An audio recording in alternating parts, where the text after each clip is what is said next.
Fil-jiem li għaddew persuni ta' fiduċja tal-Prim Ministru kienu qegħdin jippruvaw iħajru lil ġurnalisti f'midja importanti biex jippubblikaw korrespondenza privata bejn il-kap tal-Oppożizzjoni u l-ġurnalista tal-RTK Sabrina Ġus. Imma l-midja li ġiet avviċinata ddeċidew li ma jużawx din il-korrespondenza għaliex der ċar li nkisbet b'mod illegali u issa spiċċat f'idejn il-mezzi tax-xandir tal-Partit tal-Prim Ministru. Fil-Parlament, Joseph Muscat talab l-Speaker biex jinvestiga dan il-każ bl-akbar serjetà.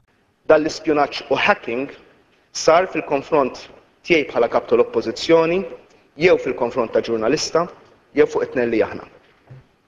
Din l-informazzjoni li nkisbet bi spjunaġġ illum tinsab fih dan u f'idejn il-Partit tal-Prim Ministru. Fir-Renju Unit u f'pajjiżi oħra, każijiet bħal dawn waslu għal riżenji ta' dawk kollha li kienu involuti li kienu jafu b'attività illeċita bħal din. Joseph Muscat qal li fl-email tiegħu huwa inkoraġġixxa lill-ġurnalista biex tapplika għal kull post tax-xogħol anke f'The Times u l-PBS. U mhux kif ridu jagħtu l-impressjoni l-Partit tal-Prim Ministru illi tax jifhem li Joseph Muscat prova jdaħħal lil din il-persuna taħdem f'dawn il-postijiet. Il-kap tal-Oppożizzjoni fakkar kif dan il-każ qed isir f'kuntest meta fl-istess leġislatura diġà kien hemm każ fejn intilfu eluf ta' passwords minn emails ta' persuni li jinsabu fuq is-sistema tal-Gvern. Qed isir ukoll meta kien hemm xhieda fil-qorti fejn ġew żvelati records mediċi ta' persuna li kienet kritikat lill-Partit tal-Prim Ministru u wara sar magħruf li dik l-informazzjoni kienet offruta qabel lill-ġurnalisti mis-Segretarju Privat tal-Prim Ministru Edgar Galjakurmi. Il-każ qed isir ukoll meta Evarist Bartolo u Jeffrey Pullicino Orlando irrapportaw is-suspett li kien qed isir spjunat fuqhom u li telefonata bejniethom kienet qed tkun ittappjata.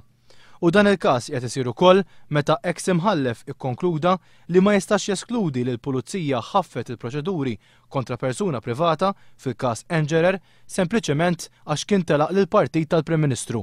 Id-demokrazija f'dal pajjiż qed titnaqqar. Huwa ċar li f'pajjiżna u ngħidu b'responsabilità aw ġew f'pajjiżna jeżisti servizz sigriet parallel li qed jispjuna fuq iċ-ċittadini privati, ġurnalisti u politiċi biex jipprova jżommhom milli jagħmlu xogħolhom jew biex jirrikatthom. Jien se nagħti twissija ċara sur President. Lilna ħadd mhu ħajbeżżana jew jżommna milli nagħmlu xogħol. 848 persuna u għallat ta' studenti li tħallew barra din is-sena milli jibdew xi kors fl-università. B'kollox din is-sena applikaw kważi 5,000 studenti li minnhom ġew aċċettati ftit aktar minn 4,000. Il-Ministru tal-Edukazzjoni Dolores Cristina qalet fil-Parlament li kważi kwart ta' dawk li ma ġewx aċċettati applikaw għal kors fil-Fakultà tal-Edukazzjoni. Mijiet ta' studenti oħra li l-Università ma ċċettathomx applikaw f'xi wieħed mill-korsijiet li toffri l-Fakultà tal-Mediċina, Ekonomija u Health Sciences. Ħafna mill-istudenti li ma ġewx aċċettati kellhom il-kwalifiċi neċessarji ma l-Università ma kellix spazju għalihom. 41 studenti li kellhom il-kwalifiċi neċessarji applikaw biex jibdew kors fid-dentistrija iżda minnhom ġew aċċettati biss 7. 215 applikaw għal kors fil-PGCE li minnhom ġew aċċettati biss 150 student. Jintlaħaq ftehim temporanju bejn il-Gvern u l-GRTU f'isem id-distributuri tal-gass biex għalissa d-distributuri qasmu ċilindri ta' żewġ kumpaniji. Il-kumpanija Liquigas iżda fi stqarrija batet issostni li l-konsumaturi għandu jkollhom id-dritt li jażlu lil min jiddistribwixxi ċilindru sal-adba tad-dar. Fil-laqa bejn il-GRTU u l-Ministru George Pullicino ntlaħaq ftehim dwar it-tqassim fuq bażi temporanja.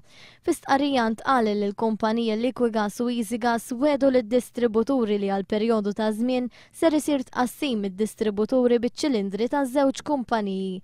Iżda siegħa wara li ħarġet din l-istqarrija, il-kumpanija Liquigas ħarġet stqarrija fejn qed tgħid li l-konsumaturi għandu jkollhom id-dritt li jażlu lil min jiddistribwixxi ċ-ċilindru sal-adba tad-dar. Intant fi stqarrija l-għaqda konsumaturi tajt li l-aħjar triq għall-konsumaturi hija li tibqa' s-sistema fejn id-distributuri qasmu ċilindri tal-kumpaniji kollha. L-għaqda konsumaturi tħeġġeġ lill-MRA tieħu d-deċiżjonijiet neċessarji biex is-servizz tad-distribuzzjoni tal-gass jerġa' lura n-normal. 9,000 ħaddiem f'pajjiżna jaqalaw l-inqas paga aċċettabbli bil-liġi. Din iċ-ċifra kienet ikkonfermata fit-tweġiba parlamentari tal-Ministru tal-Finanzi Tonio Fenek. Rapport li kien sar mill-Caritas kien sab li familja ta' tlieta biex tgħix b'mod aċċettabbli għandha bżonn 300 euro fil-ġimgħa. Imma f'Malta hawn 9,000 ruħ li jaqalaw il-paga minima nazzjonali, jiġifieri jinqas minn 160 euro fil-ġimgħa. Dan ikkonfermah il-Ministru tal-Finanzi Tonio Fenek fil-Parlament. Mill-istatistika provduta jirriżulta li l-akbar ammont ta' persuni li qed jitħallsu bil-paga minima huma residenti f'Birkirkara u l-Mosta. Apparti l-ħaddiema bil-paga minima hemm ħafna oħra li għandhom xogħol prekarju li saħansitra jħallasom inqas mill-minimu stabbilit bil-liġi.